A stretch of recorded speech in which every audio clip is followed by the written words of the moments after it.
অনেক বড় টেনশন। আর টেনশন হওয়াটা স্বাভাবিক। কারণ এত বছরের থেকে চাকরি করতে করতে করতে করতে হঠাৎ করিয়া একটা অর্ডার, হঠাৎ করিয়া এমন একটা কিছু নিয়ম, নতুন নিয়ম, এটা স্বাভাবিক টেনশন হওয়ার কথা। বিধানসভার যেটা মাননীয় শিক্ষামন্ত্রী আসামর যে কথাটা কইছেন, এই কথার উপরে ভিত্তি করিয়া টোটাল আজকের দিনে আমি আলোচনা করবো এ টু জেড। সরকারি চাকরিজীবী যারা, যাদের টেট কোয়ালিফাইড নাই, তারা এই ভিডিওটা এটলিস্ট একবার হলেও দেখবা। আর যারা সরকারি চাকরি হন তারা লোক এটা শেয়ার করবা, বিকজ মেন্টাল সাপোর্ট জীবনে অনেক ইম্পর্টেন্ট। শুরু করি নাই। শিক্ষাৰ অধিকাৰ আইন 2009 চনত পাছ হোৱাৰ পাছত 2010 চনত এনচিটিৰ বিশেষ নটিফিকেশ্যন বাহিৰ হৈছে যে টেট DLED নহলে কোনো শিক্ষক হ'ব নোৱাৰে। আৰু শেহতীয়াকৈ সুপ্ৰিম কোৰ্টৰ অৰ্ডাৰ এটা ওলাইছে যে টেটটো বাধ্যতামূলক। এতেকে আমাৰ প্ৰভিন্সিয়েলাইজেশ্যনৰ জৰিয়তেও যিটো নিযুক্তি, এই নিযুক্তিত যিসকল কৰ্মৰত শিক্ষক তেওঁলোকৰ টেট নাই, DLED নাই, তেওঁলোকক আমি শিক্ষক হিচাপে নিযুক্তি দিবই নোৱাৰো। মাননীয় শিক্ষামন্ত্রী যে RT Act-এর কথা কইছেন, এই RT Act-টা কবে আইলো, কেমনে আইলো বা খেনে আইলো RT Act, স্বাধীনতার পর থেকে লইয়া আজকের দিনে সুপ্রিম কোর্টের রায় পর্যন্ত টোটাল যে এডুকেশনাল এভলিউশন যেটা আছে, টোটাল ডিসকাশন হইব। আর পরিশেষে লাস্ট কনক্লুশনটা আমি আমার তরফ থেকে আমার একটা টেক, আমার একটা ধারণা এটার লগে শেয়ার করবো আপনার লগে। এখানে শীতকালীন অধিবেশন মাননীয় শিক্ষামন্ত্রী বিধানসভাত এই কথাটা কোয়ার মতলব হইল অলমোস্ট যে সুপ্রিম কোর্টের যেটা রায় আছে এটা অলমোস্ট আমরা মানা হয়ে গেছে। কেন টেট এখন সকল সরকারি শিক্ষকদের জন্য অত্যাবশ্যক। ভিডিওটা শুধুমাত্র চাকরিজীবী নাই, আমি মনে করি যারা আমার পার্সোনাল টেট রিলেটেড, যারা টেট দেয়, তারা লাগে আমি এটা আমার ইউটিউব চ্যানেল এই কারণে দিব, কারণ এটার থেকে আমি অনেক কিছু জানার বিষয় আছে, আমি অনেক কিছু আলোচনা করবো। সো এখানে আমরা আলোচনা করবো আজকে যিনি অ্যাক্ট, তার যে সেকশন 23 নিয়ে আলোচনা, এই সেকশন 23 নিয়েও সুপ্রিম কোর্টের রায়, এই সেকশন 23 নিয়ে সব বিতর্ক চলে। সো অ্যাকচুয়ালি RT Act-টা খেনে আইলো, এটা আমরা একটু দেখি নাই, তখন আমরা বুঝবো যে এক্স্যাক্টলি ব্যাপারটা কিটা। এখানে একটা আমি আপনার লগে শেয়ার করবো। আর আজকের দিনে কিতা করা যে টিচার আপনার কিতা করা, এটাও আমরা একটু আলোচনা করিয়া কেন দেখুন। যে এখানে আমরা ফার্স্ট একটা জিনিস খেয়াল রাখেন আপনারা, যে আর্টিকেল 45 যে স্বাধীনতার পরে যে তারা একটা ডিরেক্টিভ দিছিল, কিন্তু দেখো ডিরেক্টিভ আর ফান্ডামেন্টাল রাইটস এর মধ্যে তো ডিফারেন্স আছে। ডিরেক্টিভ এটা কেউ পালন করতেও পারে আর নাও করতে পারে, আর ফান্ডামেন্টাল রাইট যদি জিনিসটা হয়ে যায় তো মৌলিক অধিকার এটা তো আর সবে পাইতেও লাগবে, করতেও লাগবে। সে state should provide free education, ওটা আমার আর্টিকেল 45 এর আন্ডারে কথাটা আসলো। বাট এরপরে দেখা যায় এটা তো কথার মধ্যে রয়েছে, কথার মধ্যে রয়েছে যে ঠিক আছে ফ্রি এডুকেশন দেওয়া হয়েছে না, কিন্তু বা এটা কম্পালসারি করা হয়েছে না। কোটারি কমিশনের পরে 1964-66 কোটারি কমিশন আইছে, তারা বিভিন্ন ইউনিভার্সাল এলিমেন্টারি এডুকেশন বা এলিমেন্টারি এডুকেশন বিভিন্ন জিনিস তারা রিকমেন্ড করছে। এরপরে 1968 আমরা প্রথম পলিসি এডুকেশন, যেটা এডুকেশন পলিসি আইছে ইন্ডিয়া, তখন ফার্স্ট এডুকেশন ন্যাশনাল পলিসি, এটা অনেক কিছু রিকমেন্ড করছে। আমি সংক্ষেপে যাই আর এইদিকে একটা সিকুয়েন্স বুঝাইবার লাগে। এর মধ্যে 1986 আমরা যেটা মেইন অরিজিনাল ফার্স্ট টাইম, এটা 1968 অত বেশি মানে সেটআপ থিওরি আসলো, পলিসি আসলো না। 86 টার মধ্যে বহুত কিছু এড করা হয়েছে, আর এটাও আলটিমেটলি ইউনিভার্সাল এলিমেন্টারি এডুকেশন দ্বারা ডেভেলপ করার লাগে অনেক কাজ করছে। এরপরে 1994 ডিপিপি আইছে, এটা মধ্যে লার্জ স্কেল প্রোগ্রাম করা হয়েছে। এরপরে 2001 এর মধ্যে আমরা কিটা এসএসসি আইছে, সর্বশিক্ষা অভিযান আইছে, এটা অনেক কাজ করছে এলিমেন্টারি এডুকেশনের উপরে, প্রাইমারি এডুকেশনের উপরে। সবচেয়ে ইম্পর্টেন্ট টার্নিং পয়েন্ট হয়েছে ওই জায়গাটা 2002 কিটা হয়েছে 86 আমরা কনস্টিটিউশন অ্যামেন্ডমেন্ট হয়েছে। এই যে 86তম সংবিধান সংশোধনীর সময় এডুকেশন তার ফান্ডামেন্টাল রাইট করা হয়ে গেছে, পার্টিকুলারলি 0 to 14 ইয়ার্স ওর মধ্যে, মানে ফান্ডামেন্টাল রাইট মৌলিক অধিকার করা হয়ে গেছে। তখন তো আর কিছু করার নাই। আর ওটার উপরে বেস করিয়া 2009 অগাস্ট মাসে কিটা করা হয়েছে, 4th অগাস্ট আই থিঙ্ক, কিটা জাস্ট 2000 RT Act যেটা ওটা বানানো হয়েছে, পাস অনেক করা হয়েছে তারপরে 2010 1 এপ্রিল থেকে আরটি একটা ইমপ্লিমেন্ট করা হয়েছে নেশন ওয়াইড অল ওভার ইন্ডিয়ার মধ্যে। আর এই আরটি একটার মধ্যে যে মোর দেন 30 চ্যাপ্টার আছে, সরি 4টা চ্যাপ্টার আছে, 38 সেকশন আছে আই থিঙ্ক। তো এই যে সেকশন ও আরটি একটার মধ্যে একটা সেকশন আছে 23 কইয়া। এই 23 সেকশনটা কিতা জিনিস ওখানে আমরা আলোচনা করবো, আর ওখান থেকে সব কিছু ও যে যখনই আরটি একটা মানে এনফোর্স হইছে all over India nationwide, আর এরপরে আরটি একটা ওয়ার পরে আরটি একটা জায়গা কইয়া দিছে যে সেকশন 23 এর মধ্যে কইয়া দিছে যে এখন টিচার হইতে গেলে অল ওভার ইন্ডিয়ার মধ্যে মিনিমাম কোয়ালিফিকেশন থাকা লাগবো। কিতা মিনিমাম কোয়ালিফিকেশন ওইতো ও জিনিসটা 1995 ও এনসিটি বলছিল। হ্যাঁ, ও এনসিটি ওগুতা ঠিক করবো যে কিতা কিতা কোয়ালিফিকেশন হইতো সেকশন 23 ও মাতোখান মাতিয়ে দিলেইছে। এরপরে ও মতে 2010 এনসিটি তার একটা মিনিমাম কোয়ালিফিকেশন বানাই লইছে যে এখন টিচার হইতে গেলে তার মিনিমাম তার এডুকেশন কোয়ালিফিকেশন কিন্তু আছে, কিন্তু আমি কেন আলোচনা করি না, মেইন ফান্ডামেন্টাল কথা নাই। মেইন কথাটা তার প্রফেশনাল হিসাবে কোয়ালিফিকেশন তার ডিএলএড লাগবো, বা বিভিন্ন এরিয়া 4 বছর রইলে বিএলএড হওয়া হয় বা বিএড হওয়া হয়, এইগুলা লাগবো। লগে তার টেট পাস লাগবে, এ আর বি দুইটা দিছে অপশন, ওটা লাগবো বি ওর নাই, কিন্তু দুটা জরুরি দিয়া দিছে। 2010 onward all state required to follow NCT norms, আর সব স্টেট কিটা করতে লাগবো এনসিটি নর্মস ফলো করতে লাগবে। 2010 এই মাত হয়ে গেছে। আর 2012 অনওয়ার্ড থেকে সুপ্রিম কোর্টে আরটি আর এনসিটি নর্মস রে এসসি সুপ্রিম কোর্ট মহামান্য সুপ্রিম কোর্টে ডিক্লেয়ার করে দিছেন যে RTE constitutional and NCTE qualification binding, এটা কনস্টিটিউশনাল হয়ে গেছে পুরা। এর মানে এইগুলা কেউ জগলেও বেআইনি তান। এর মানে কি হইছে, এখন আমরা এই যে 23 যেটা একদম আমি কেন ডাইরেক্ট গ্যাজেটটা কি আমি কেন তুলিয়া ধরছি যে any person possessing such minimum qualification as laid down by an academic authority করবো। একাডেমিক অথরিটি হলো কি এনসিটি, এনসিটি এর একাডেমিক অথরিটি তো আরটি একটা বানাই দিয়েছে। So academic authority authorized by the central government by notification shall be eligible for appointment as a teacher। এখন teacher হইতে গেলে এনসিটি এর দেখো গাইডলাইন মিনিমাম দিয়া দিছে, তার কোয়ালিফিকেশন ওকে মেইনটেইন করতে লাগবে। এক নম্বর কথা, তারা কিনা মিনিমাম দিছে এগুলো তো আমরা পাই দিয়েছি, এটা কিন্তু ক্লিয়ার দিয়া দিছে তারা। এরপরে তারা 23 সাবসেকশন 2 কিটা কোয়া হইছে যে where a state does not have education institution, সেটা মনে করো ডিএলএড সেন্টার নাই, বিএড সেন্টার কম আছে, offering courses or training in teacher education or teachers possessing minimum qualification as laid down under subsection 1, ওগুলো হইতে পারতো না, আর not available in sufficient number, স্টেটে করাইতে পারেন না, কোন স্টেট হইলা ইনফ্রাস্ট্রাকচার নাই। The central government may, if it deems necessary, যদি তার দরকার পড়ে, by notification this relax the minimum qualification required for appointment as a teacher at that period not exceeding 5 years as may be specified in that notification। 5 বছর সময় দেওয়া হয়েছে তখন 2010 সময় যে আর 5 বছরের ভিতরে তুমি দেন যে সকলে ম্যানেজ করো। 2015 ইংরেজি আবার ওখানে এমেন্ড হইছে, এমেন্ড হইয়া আরো 4 বছর এক্সটেন্ড করা হইছে, মানে 16 17 18 19 পর্যন্ত ও যে মিনিমাম কোয়ালিফিকেশন যেগুলো আছে ওগুলো টিচার হলে লইতা। মূল ধারা 23 কিটা আসলে কেন্দ্র সরকার এনসিটি কে ক্ষমতা দিয়েছে ন্যূনতম যোগ্যতা নির্ধারণ করার, আর এই যোগ্যতা থাকলে শুধুমাত্র শিক্ষক নিয়োগ করা যাবে। আর ইনো তোরা শিথিলতার বিধান আনছে যে যদি কোনো রাজ্যে পর্যাপ্ত প্রশিক্ষিত শিক্ষক না থাকে কেন্দ্র সরকার 5 বছর পর্যন্ত যোগ্যতা শিথিল করতে পারে। তো এরপরে যাই হোক, এটা তো আমি কইলাম মোটিভেশন হইলো। আর সবচেয়ে ইম্পর্টেন্ট আর একটা বাত সঙ্গে নিলে ইনো টেনশন করার দরকার নাই high school higher secondary teacher হলো, কারণ হইলো কি আরটি একটা অনলি মাত্র এলিমেন্টারি প্রাইমারি টিচার এলপি আর আপার প্রাইমারি লোয়ার প্রাইমারি লাগে ভ্যালিড থাকে।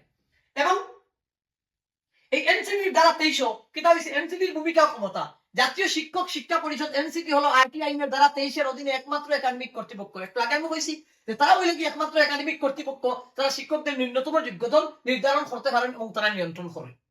2010 ন্যূনতম শিক্ষক যোগ্যতা আসলো ডিএলএড বিএড প্লাস টেট, বাধ্যতামূলক প্লাস টেট, কিন্তু অর টেট নাই, ডিএলএড বিএড প্লাস টেট দুটো বাধ্যতামূলক। তখন প্রথম প্রবিশ 2009 বিদ্যমান শিক্ষকদের 2015 সালের মধ্যে যোগ্যতা অর্জনের নির্দেশ দেওয়া হয়েছে 5 বছর। এর মধ্যে 2017 আবার এমেন্ড করিয়া কোয়া হয়েছে সময়সীমা 31 মার্চ 2019 পর্যন্ত হওয়া লাগবে। তখন দেখছো নানি যে ফাগল হইয়া এনআইএস আনা হয়েছে, মানে ও অর্ডার 2015 যখন শিথিলতা করা হয়েছে আরো এনসিটি 4 বছর সময় দিয়েছে, তখন ফাগল হইয়া এনআইএস ও ডিএলএড করানি হয়েছে সব টিচারদের লাতে প্রাইভেট কনভেন্ট সারা এটা কিতার লাগিয়া ওটার লাগিয়া 31 মার্চ 2000 মানে 19 এর আগে করার লাগিয়া। এর বাদে 2019 পরে কয় আর কোনো শিথিলতা নেওয়া হইতো না। তো এখন আমরা আলোচনা করবো যে এটা তো 2010 মাত আইলো, 19 সময়সীমা আইলো, এখন 2025 সুপ্রিম কোর্টের চূড়ান্ত বাধ্যতামূলক কিতা নির্দেশ আর ইকে খারা খারা এটার দ্বারা প্রভাবিত হইবার এটা আমি আলোচনা করবো। প্রাথমিক স্তরের শিক্ষকদের ন্যূনতম যোগ্যতা এটা নিয়ে আলোচনা করার দরকার নাই, বুঝে নিয়েছি আমরা যে এলপি স্কুল বা এমই স্কুল আমরা মিনিমাম যে LP school higher secondary pass হইলে হয় হায়ার সেকেন্ডারি 50% মার্ক থাকতে লাগে আর ডিএলএড লাগে। এখন তো আর সুপ্রিম কোর্টে শুধু ডিএলএড, আগে বিএড আসলো, এখন শুধু কইছে ডিএলএড, বিএড হইতো না। এখন এইচএস ওইটা লাগে এনসিটি নিয়ম। কিন্তু দেখো আর ইম্পর্টেন্ট এখানে মাথায় গেছে, এটা একটা এক্সাম্পল। সুপ্রিম কোর্টে কোন মহামান্য সুপ্রিম কোর্টের এত বেশি পাওয়ার যে এনসিটি রও বদলাই দিতে তারা কোনো সমস্যা নাই। আগে এনসিটি রুলস আসলো যে প্রাইমারি স্কুল এলপি স্কুলে পড়াইতে গেলে মানে বিএডেও খাম দিত, বিএড থাকছে আর কোনটা লাগতো না, তোমার হইব ডিএলএড তাহলে হইব। কিন্তু ওগুলোই একটা কেস মামলা হয়েছে, ওইয়া মহামান্য সুপ্রিম কোর্টও গেছে, সুপ্রিম কোর্ট থেকে রায় আইছে যে না এখন থেকে ডিএলএড পড়াইতে একটা ছোট প্রভিশন আমি এদিকে দাঁড়িয়ে না লম্বাই দিব মাত যে ডিএলএড এখন থেকে বিএড হইতো না, বিএড খালি এমই আর হাই স্কুলের লাগি, একদম প্রাইমারি লাগি বিএড ভ্যালিড নাই হইয়া বাতিল করা হয়ে গেছে। যাই হোক, তো এখানে আমরা কিতা পাইছি এখন তো লাগবো 50% মার্ক বা বিএলএড 4 বছরের বিএলএড বা 2 বছরের ডিএলএড ডিপ্লোমা আর এগুলো ব্যাচেলার। আর অত্যন্ত গুরুত্বপূর্ণ শর্ত আসলো কিতা যে প্রাইমারি স্তরের জন্য টেট পেপার 1 আর আপার প্রাইমারি লাগি টেট পেপার 2 পাস করা সম্পূর্ণ বাধ্যতামূলক। এটা এমসিকিউ টেটের নির্দেশিকা স্পষ্টভাবে উল্লেখ করেছে, আমি ওটার লাগি হলুদ কালার দিয়া এখানে হাইলাইট করছি। এখন আমরা দেখব সুপ্রিম কোর্টের কিতা ঐতিহাসিক রায়। মহামান্য সুপ্রিম কোর্টের ঐতিহাসিক রায়টা কিতা, এটা হলো আঞ্জুমান ইশাত এ তালিম ট্রাস্ট বনাম স্টেট অফ মহারাষ্ট্রের একটা কেস আসলো। আর ও কেসটা করাইতে শেষ পর্যন্ত এই রায়টা আজকে বাড়ি গেছে। 1 সেপ্টেম্বর 2025 তারিখে প্রদত্ত এই রায়টি ভারতীয় শিক্ষা ব্যবস্থার জন্য একটি মাইলফলক। সুপ্রিম কোর্ট স্পষ্টভাবে বলেছে যে টেট শুধুমাত্র একটা ঐচ্ছিক এডিশনাল কোনো পরীক্ষা নয়। আর এখানে মাত্র পলিটিক আমার কেউ গাইলে কিন্তু করিও না এখন বর্তমানে, কারণ আমি মাত শেষে আমি প্রভিশন হইয়া দিব, কারণ তোমার হেকুন জ্ঞানী হয়ে গেছে মনে হয় এখন আবার টেট দেওয়া লাগবে না। আমার মাত দায়িত্বটা হইল গিয়া জাস্ট সঠিক ইনফরমেশনটা পৌঁছাইয়া দেওয়া এবং মেন্টালি সবটাতে আমরা একটা স্থিতিশীল অবস্থার থাকি। এটা মহামান্য সুপ্রিম কোর্টের মাত, আমার মাত নয়। তার মানে ঐচ্ছিক পরীক্ষা নয়, বরং শিক্ষকদের জন্য একটা অপরিহার্য যোগ্যতা। হ্যাঁ, এই রায় সমস্ত রাজ্যের জন্য বাধ্যতামূলক, আর্টিকেল 141 অনুযায়ী সারা দেশে প্রযোজ্য। মামলার মূল বিষয় আসলো আগে নিয়োগপ্রাপ্ত শিক্ষকদের উপর টেটের শর্ত কতটা প্রযোজ্য এবং এটি কি সাংবিধানিক আর্টিকেল 14 ও 16 এর বিরোধী।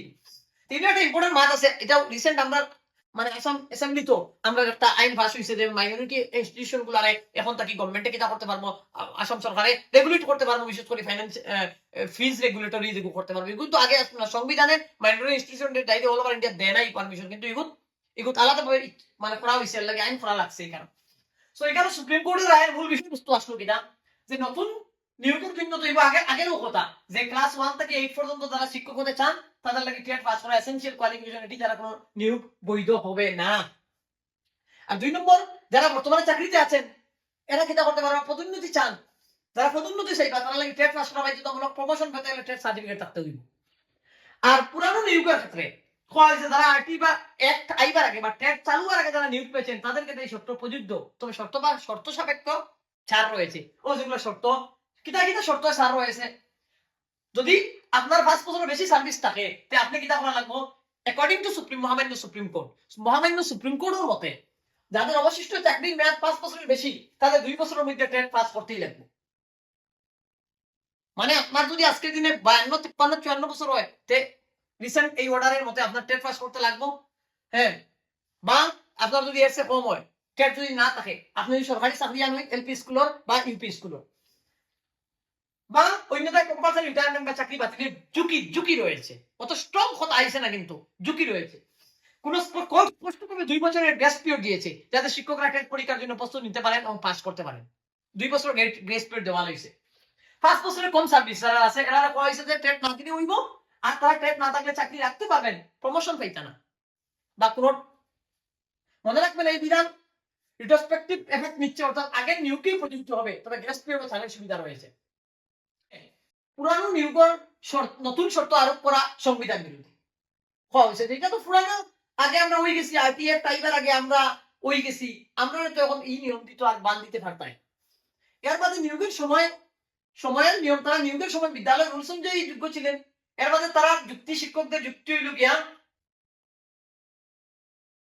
যে সংখ্যালঘু আর্টিকেল 14, 16 লঙ্ঘন, হঠাৎ নতুন শর্ত দেওয়া সমতার নীতির বিরুদ্ধে। এর বাদে সংখ্যালঘু প্রতিষ্ঠান যারা মাইনরিটি স্টুডেন্ট প্রযোজ্য কিনা এটা তো মানে অবভিয়াসলি প্রযোজ্য নয়।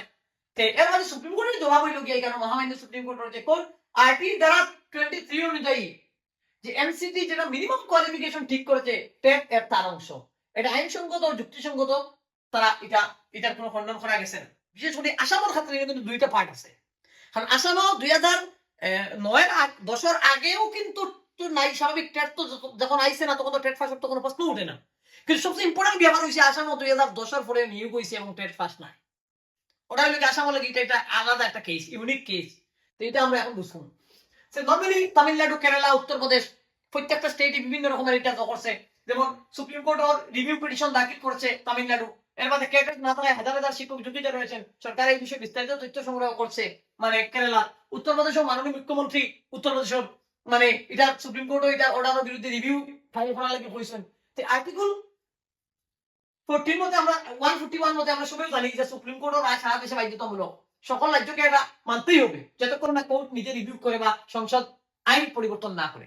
তো এমন অবস্থায় এমন জিনিসটা কঠিন হয়েছে যে টোটাল জিনিসটা বদলাইতে গেলে আমি কইম না ভুল না শুদ্ধ, মহামান্য সুপ্রিম কোর্ট যেগুলো দিয়েছে একটু আমরা যে নাগরিক হিসাবে শুদ্ধ হওয়া ছাড়া আর কোনো আমরা বিকল্প নাই। তবে এই শুদ্ধটা একমাত্র অশুদ্ধ হইতে গেলে একমাত্র মহামান্য সুপ্রিম কোর্টে হইতে লাগবে, 1 নম্বর রাস্তা। তারা রিভিউ করিয়া ওটারে হাতছিড়ি করতে লাগবো। আর দুসরা 2 নম্বর রাস্তা হইল গিয়া সংসদে আইন পরিবর্তন করিয়া লোকসভা রাজ্যসভা বাদে প্রেসিডেন্টের সাইন লইয়া টোটাল এনসিটি অ্যাক্ট মানে আরটি অ্যাক্ট রে কিছু আটসাল করিয়া এর বাদে অবাতিল করা লাগবে, আর কোনো রাস্তা নাই। এখন আমি আগে কই দিয়েছি যে আপনারা এইচএস লেভেল হায়ার সেকেন্ডারি বা হাই স্কুল এটার কোনো দরকার নাই। আপনারা আমি টোটাল একটা জিনিস তো বুঝাইলাম যে বা চেষ্টা করলাম একটা আইডিয়া দিবার যে কেন কিটা জিনিসটা হয়েছে। আমরা জানি আগে ফান্ডামেন্টাল রাইট আসলো না, মানে মৌলিক অধিকার আসলো না, শিক্ষার অধিকারটা বাদে ফ্রি এন্ড কম্পালসারি এডুকেশনটা 2086 অ্যামেন্ডমেন্টও গিয়া এটারে সংবিধান প্রদত্ত ভাবে এটারে অনুচ্ছেদ I think article 21A article 21 এর মাধ্যমে এটা কিতা করা হইছে, ফান্ডামেন্টাল রাইট করা হইছে। যখন ফান্ডামেন্টাল রাইট করা হইছে তখন আরটি অ্যাক্ট আইছে, আরটি অ্যাক্ট আইছে তখন সেকশন 23 মিনিমাম কোয়ালিফিকেশন আইছে, পড়াইবার লাগি এখন মাস্টারের যোগ্যতা টাকা লাগবে। ওটা ইমপ্লিমেন্ট হইছে তখন এখানে কিন্তু ক্লিয়ারলি একটা মেনশন করা হয়নি, কারণ স্পষ্ট কোনটা আসলো না যে আগে না যে ডাইরেক্ট হইছে যারা নাই তারা মিনিমাম কোয়ালিফিকেশন 5 বছরের ভিতরে হইতে লাগবে।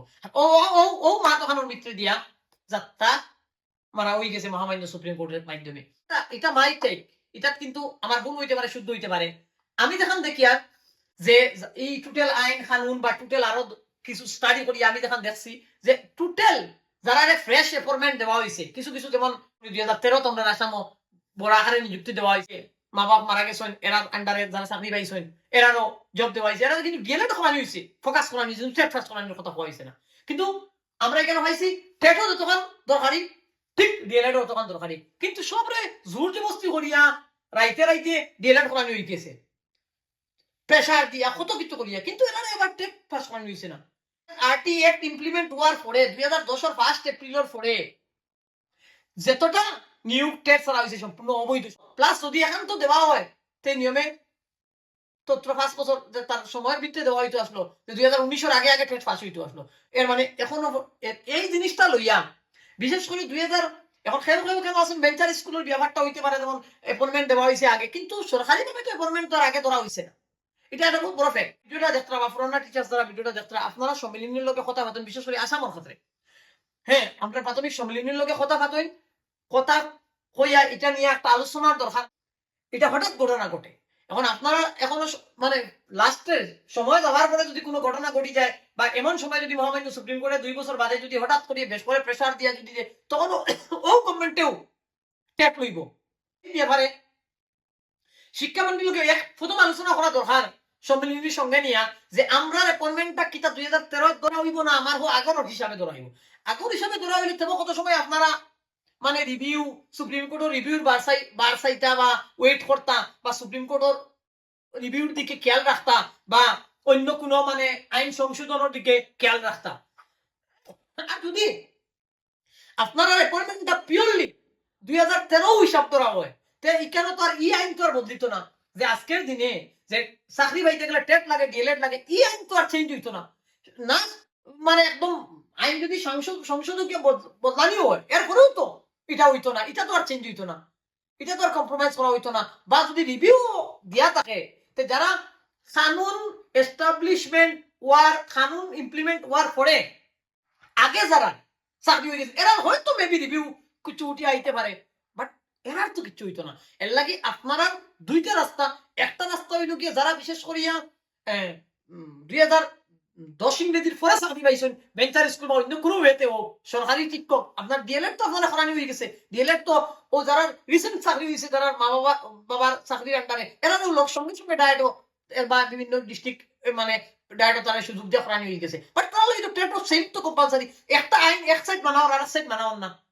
এরা লাগে টেট, এরা সুপ্রিম কোর্টের রিভিউ, এটা আমার মনে হয় না উঠবো, আবার মরার পরে যেটা গ্রাউন্ডে চাকরি হয়, এরা আমি কইমু এরা লাগি তো টেট ম্যান্ডেটরি, এরা লাগি আর কিচ্ছু করার নাই, এরা সোজা রাস্তা টেট দেখবো আপনারা। আদারওয়াইজ যে কোনো দিন এটা সুপ্রিম কোর্ট যাওয়া লাগবো না, যে কেউ যদি কেস মামলা করে হাইকোর্টেও চাকরি ডিসমিশন লাগি সাফিসিয়েন্ট, মানে ডিসমিস হইতো না তো আসামও, মানে এটা টিউটর হিসাবে আপনারে প্রাধান্য দেওয়া হইব, আপনার না কোনো প্রমোশন হইব, না কোনো আপনি পেইড হইব, আপনি ফিক্সড স্যালারিতে থাকবা যদি সরকারে মায়া করে।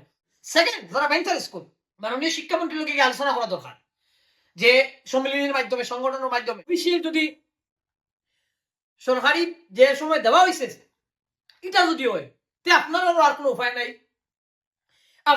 আপনারাও সেকেন্ড যত সম্ভব মাননীয় শিক্ষামন্ত্রীর লোকে আলোচনা করা দরকার আপনারা, যে এটলিস্ট টেটটা একাধিকবার নেওয়া হোক। যেমন ফর এক্সাম্পল এরা যারা 50 ইয়ার্স এরা লাগি বিভিন্ন স্পেশাল প্রভিশনে টেটটা নেওয়া হোক। আপনারা বুঝরা স্পেশাল প্রভিশন হইলে টেট পাস করা তেমন কোনো ব্যাপার নাই, যদি স্পেশাল টেট হয়। আর টেটটা একবার নাই, যেহেতু মহামান্য সুপ্রিম কোর্টে 2 বছর সময় দিয়েছে, 2 বছর মিনিমাম 3 বা 4 বার টেট নেওয়ার ব্যবস্থা করা হোক, যাতে একবার কেউ এক অ্যাটেম্পটে যদি পারে না সেকেন্ড অ্যাটেম্পটে পারবো, আর 3-4 অ্যাটেম্পটে তো চেষ্টায় পারবো। এর লাগি এটা একটা সমাধান। যদি আপনারা অ্যাপয়েন্টমেন্ট ডেটটা যদি কেউর 2000, কেউর 2006, কেউর 1993 ইলা যদি না দেওয়া হয়, অ্যাকর্ডিং টু আপনারা ভেঞ্চার স্কুল মতো যদি অ্যাপয়েন্টমেন্ট ডেটটা না দেওয়া হয়, তে আপনারা কোনো রাস্তা নাই, যে কোনো সময় সম্পূর্ণ ইলিগেল হিসাবে ধরা হইব। কারণ এটা তো আপনারা দেখতেন, আপনারা আরটি অ্যাক্ট তো এটা ক্লিয়ার, 2019 2009 তো আরটি অ্যাক্ট হইয়ে দিয়েছে, 2010 ইমপ্লিমেন্ট হইছে, হইয়ে দিয়েছে minimum qualification DElEd for the stage, আপনারা স্যালারি ডিএলএড করানো হইছে, প্লাস টেটটা করানো হইছে না। এর লাগি আর মহামান্য সুপ্রিম কোর্টে এত স্ট্রং যেহেতু অর্ডার দেওয়া হইছে, আর সুপ্রিম কোর্টের উপরে যাইবার মতো কেউ নাই। এর লাগি এই মুহূর্তে এই সমস্ত চাকরি যদি 2 বছরের ভিতরে আপনারা টেট না, তা আপনারা যদি অ্যাপয়েন্টমেন্ট ডেটটা 2013 ধরা, আর যদি 2 বছরের ভিতরে আপনারা টেট পাস না করা হয়, যে কেউ কেস মামলে আপনারা চাকরি ঝুঁকির মধ্যে পড়বো। এটা মানে আপনারা যে কোনো স্টাডি করলেন, যে কোনো লয়ার, উকিল, যে কোনো পরামর্শ করিয়া দেখিলেই বা, আর এটা মানে এটা কিন্তু সত্য। আর যদি আপনারা অ্যাপয়েন্টমেন্ট ডেটটা যদি প্রায়র ধরা হয় 2023 ওরকম যদি কোনো ব্যবস্থা থাকে, তখন হয়তো আপনারা বাকি এর লগে রিভিউ ওয়েট করতা। আর আদারওয়াইজ যতদূর সম্ভব টেটের দিকে যাওয়াটাও ভালো। আর বাকি রইলো যে পুরানা টিচার, এগুলো এত বিতর্ক চলে, আপনারা যাত্রা কোনো স্টেট, সব স্টেটে কিন্তু এটা মানেন না, কোনো স্টেটে মানি না। যেমন আমরাও একরকম মহামান্য মাননীয় আমরা শিক্ষামন্ত্রী একরকম তো মানি রয়েছেন, তো এটা তো কিছু কিছু স্টেটে তো মানিলাম, আর কিছু কিছু স্টেটে মানেন না, তো এটা লইয়া তো একটা চলে। কিন্তু সুপ্রিম কোর্টের উপরে তো মাথার খেও নাই, মহামান্য সুপ্রিম কোর্টে তো সবাই সালাম দাঁড়াইতে লাগবো, তো সবাই তো মানে নরম নরম ভাষায় মাতিত্রা, যে আচ্ছা একটু চেক করে দেখেন, আচ্ছা একটু রিভিউ দেওয়া হোক, আচ্ছা ওরকম সবাই মাতিত্রা। যদি রিভিউ দেওয়া হয় আর যদি এটা এরকম আয় ঘুরিয়া রিটার্ন হইয়া যায়, আচ্ছা ঠিক আছে, যারা এক ওলা হইতে পারে মেবি যে একটা ইচ্ছা পাস ওইবার আগে আগে যারা আসলে এরা কত সময় হয়তো কোনো সুপারিশ হইতে পারে, আর একটুর পরে তো এরা তো ইনলিগেল, টোটাল ইনলিগেল, এটা অলরেডি অ্যানাউন্স। এর লাগি বিশেষ করে আসামের কথা জিনিসটা একটু জটিল, কারণ অনেক venture school establishment appointment teacher উপরে দেখানো হয়েছে আগে একরকম, হঠাৎ উপরে ভিত্তি করে চাকরি হয়েছে, কিন্তু অ্যাপয়েন্টমেন্ট সরকারিভাবে দেওয়া হয়েছে এগুলো কিন্তু ডেটটা 2013। এটা নিয়ে বিশেষ করে এরা নিয়ে বেশি ভাবা দরকার। আর যারা বিভিন্ন গ্রাউন্ডে চাকরি হয়েছে এরা তো টেট পাস করতেও লাগবো, কোনো এরার তার কোনো ভেঞ্চার স্কুলে তো একটা অপশন, এরার তো কোনো অপশন নাই, ওগুলো মাইটে। সো চিন্তার কোনো ব্যাপার নাই যে কই বস্তুটা ভারতবর্ষ তৈব। আর টেট লইলেও আর কিটা হইতে কিন্তু সরকারের নিয়ম মানতে লাগবে, হিসাবে স্পেশাল প্রভিশন টেট লইতে লাগবো, স্পেশাল প্রভিশন টেট লইলে তো সবেও আসা তো ফার্স্ট ওইটাই করা, ওই করাইতেও লাগবো টেট ফার্স্ট সবরে। সো এটা হইল কি আমার টেট। সো আজকের ভিডিও এখানে, টেনশনের কোনো ব্যাপার নাই, সবার যে হইব ওটা হইব। আমি টোটাল একটা আলোচনার চেষ্টা করলাম আর কি, জানি না হয়তো উপকৃত হইতে পারেন, কমেন্টে জানাইবা যদি উপকৃত হইন আমার আলোচনার থেকে। কোনো ভুল ত্রুটি থাকলেও হইবা, নেক্সট আমি আর বা আর কেউ যদি বেটার কোনো সাজেশন বা জানা কিছু থাকে কমেন্ট বক্সে জানাইবা, আমি প্রয়োজনে আর একটা ভিডিও রেকটিফাই করবো ও কথাবার্তা গুলা। থ্যাংক ইউ ভিডিওটা দেখার লাগিয়া, যারা শেষ পর্যন্ত দেখছেন। ভুল হইতে পারে, চেষ্টা করছি মোটামুটি একটা ওভারভিউ দিবার লাগে, নিজে তো আর মানে লয়ার মানুষ নয়, আইনত অত ধারণা নাই, তবে ওদের মোটামুটি টেট ক্লাস নেওয়াত আমরা যেগুলো আইন কানুন আয় আমরা সামনে ওগুলার উপরে একটু আলোচনা করছি যাতে বুঝতে একটু সুবিধা হয়। থ্যাংক ইউ ভিডিওটা দেখার লাগিয়া।